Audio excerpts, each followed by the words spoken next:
As I mentioned earlier, a lot of trees in nurseries and garden centers have these protective collars on them.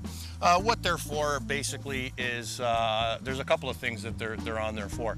One of the reasons is in transit that they're put on so that the tree trunk itself doesn't get damaged. It minimalizes the damage to the tree.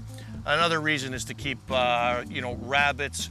This particular winter we had an extremely harsh winter where rabbits did a lot of damage to trees. So rabbits, mice, animals themselves can damage the bark of the tree. These plastic collars are often put on the trees to help keep that from happening throughout the winter months. But one of the most important things to do is when you're looking at a tree in a garden center is, as I said earlier about looking at the trunk, sometimes what's overlooked is they'll look at the trunk itself, but they won't take this collar off.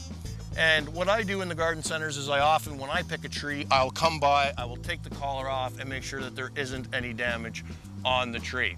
And this particular tree here is a red oak, a beautiful tree. But what I noticed when I took the collar off is that there actually is a large scrape on the tree. So the trunk was actually damaged in transit. And what this would have been is this tree would have been laying up against another tree on the back of a tractor trailer and rubbing on the bark and causing some damage.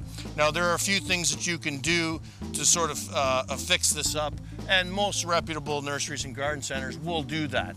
And that will heal itself over time. So it's not damaged to the point where, this tree is not a viable tree. But of course, if you're looking to get the best tree for your money, it may be something that you overlook buying a tree that has a scar or some damage on the actual trunk itself.